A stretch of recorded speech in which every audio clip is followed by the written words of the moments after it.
The date was July 9th, 2023. And we had seen ourselves a big blockbuster trade go down between the Detroit Red Wings and the Ottawa Senators. Now, it hasn't been a full calendar year yet between this trade's acquisition, but when it comes to the teams involved, they are both eliminated. They're not playing in the playoffs, and so I feel like it's a fair question to go out there and ask, who won the Alex DeBrincat trade?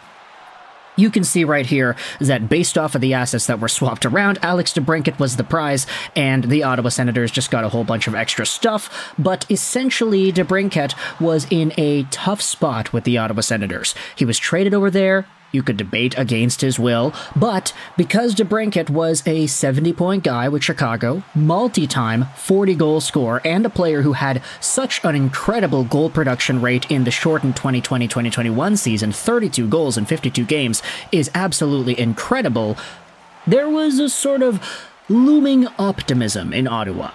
I remember this very particularly when DeBrincat was sent over there. There was sort of this idea saying, okay, we kind of know that he doesn't really want to be here. Like, he didn't really ask to come here, but if we can try to remain competitive and show DeBrincat that there is more to this Sens team than just low results in the standings and high draft picks, then maybe he'll want to stick around.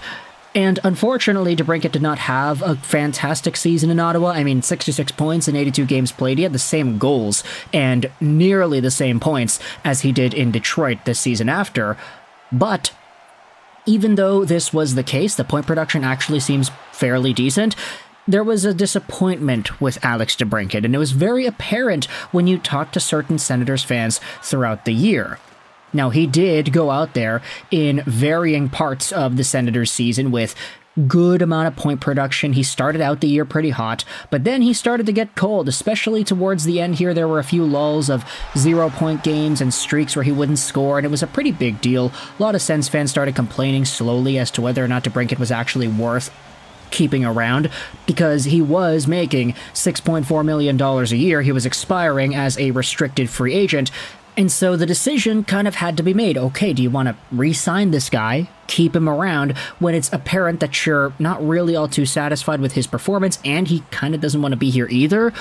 Or do you trade him away to a place that he actually wants to go to, like Detroit in Michigan, because he is from, surprise, surprise, Michigan? So, he did get traded over to the Red Wings, and the Sens got in return a package that included Dominik Kubalik, who spent himself the season on Ottawa's roster, Donovan Sebrango, the prospect, a 2024 fourth-round pick from Detroit, which has yet to be used, and a 2024 first-round pick, Boston's 26th overall pick, which is conditional. The conditions are here. Detroit has the option to send their own or Boston's 2024 first-round pick. In the event that the Bruins' first-round pick is a top 10 pick, Boston can retain the pick and transfer their 2025 first-round pick instead. Detroit will then have the option of sending 2025's Boston pick, unprotected, or their own first in 2024 to Ottawa. The result is that Ottawa will receive Boston's 2024 first, because the Bruins, I mean, as we had seen yesterday, they're doing pretty well. They're up 3-1 against Toronto. They're not going to be a top 10 picking team this year, so that draft pick is safely in Ottawa's possession now. But when it comes to the guys that the Sens got in return, let's go out there and talk about them here after going over DeBrincat, because DeBrincat, as we had said, had himself that 67-point year with the Red Wings, a very, very slight improvement over his 66 points last year. He only had one more assist. But the thing is, DeBrincat signed a contract with Detroit, actually. $7.875 million a year till 2026-2027. His modified no-trade kicks in by the time July rolls around. And when it comes to Cat, I feel like a lot of Wings fans sort of feel like there's more to give out of this guy. How, sure, we had seen the talent split itself into different areas of the season, like opening up the year, 2023-2024, yeah, DeBrincat was fantastic to start out the regular season. I mean, he was having points and goals and all these crazy numbers, and he had, I think, the majority of his goal production in the first 9 games of the season before he started scoring again towards the end there. But DeBrincat had a few really bad stints here throughout the season where he'd go nearly pointless, so few points, and then he'd bounce it back and follow it up with another streak where he had 6 points in 3 games or something like that. So He was kind of up and down for DeBrincat. He wasn't the most consistent. However, when it comes to the guys that the Sens got in return, let's go over them right here. Now, Dominik Kubalik had himself a fairly good time in Detroit, 45 points, 81 games played, but that number dropped significantly. It thirded. Is that the right word? You know, if it cuts in half, you say it halved. If it cuts into 1/3, do you say it was third? I don't know if that's correct, but Kubalik had 15 points in 74 games played, 11 goals, 4 assists, and a lot of Ottawa Senators fans just started complaining about this guy. He was then started to be used on the fourth line, he wasn't really all too productive, and this really just was not a fit. 28 years old, signed on to the end of this season, making $2.5 million a year. He is expiring as a UFA, so this most probably will not be a guy that the Ottawa Senators feel like is too valuable heading into their future. Who even knows if he resigns there?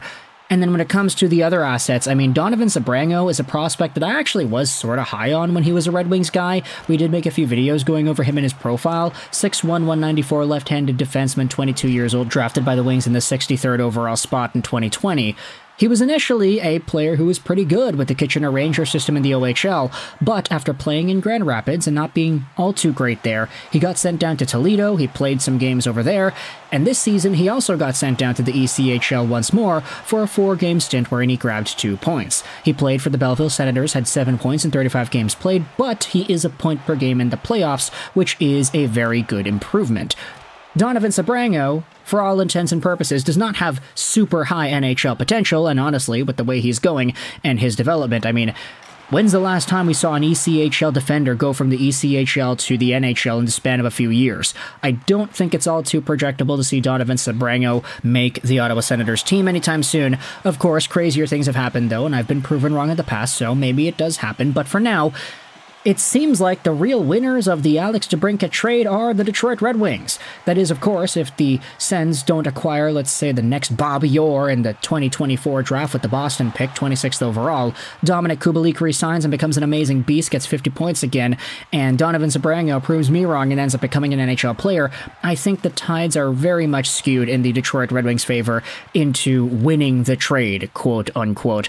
There are just too many good things that Alex DeBrincat brings that make this a valuable acquisition for the Red Wings. Meanwhile, all these other guys, I mean, until you use that 2024 first-round pick, there isn't really much value that the Sens got out of this deal. Kubalik scored 11 goals and 4 assists, but that was about it. So if you're a fan of the Ottawa Senators, let me know your thoughts in the comment section below.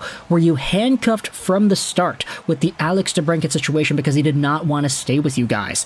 There was always this idea that said, hey, we kind of know that he wants out. We know that his heart is not in Ottawa. So if he does get traded, he probably won't get traded for what he's really worth, right? And that's exactly what we had seen with this trade over here. So with the Ottawa Senators being put in such a pickle by acquiring a guy that they didn't really think was going to bail out on them in the way the DeBrincat did, only to get these scraps in return in Kubalik, Sabrango, and a 4th-round pick and a first.